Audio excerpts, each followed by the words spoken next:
ഈ സുന്ദരി പെണ്ണിനാണ്ട, ഇതാണ് നമ്മുടെ വീട്ടിലെ പുതിയ അതിഥി. കുറുമ്പി പെണ്ണാട്ടോ. ശ്രീകുട്ടി എന്നാണ് പേര്, മമ്മിട്ട പേരാണ്. ഇപ്പോൾ നമ്മുടെ ഗോപൂട്ടൻ്റെ പോലെയാണ് ഈ കുഞ്ഞിപ്പോൾ അരയ്ക്ക് കീഴ്പോട്ട്, ഇപ്പോൾ നിലവിൽ അരയ്ക്ക് കീഴ്പോട്ട് തളർന്നിട്ടാണ്. അപ്പോൾ നമ്മൾ ഇന്ന് തൊട്ട് ട്രീറ്റ്മെൻറ്റ് സ്റ്റാർട്ട് ചെയ്യാണ്. നമ്മൾ ഇന്ന് ഹോസ്പിറ്റലിലേക്ക് പോവുകയാണ് ഡോക്ടറെ കാണിക്കാനായിട്ട്. ഈ കുറുമ്പി പെണ്ണിന് വേണ്ടിയിട്ട് നമ്മൾ ഞങ്ങളുടെ പരമാവധി ഞങ്ങൾ നോക്കും കുഞ്ഞിനെ നടത്തിക്കാനായിട്ട്. കൂടെ നിങ്ങളുടെ പ്രാർത്ഥന ഉണ്ടാവണം.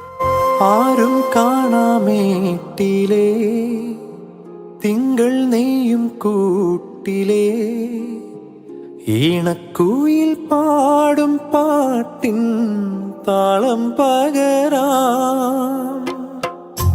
പേരുമണിപ്പൂ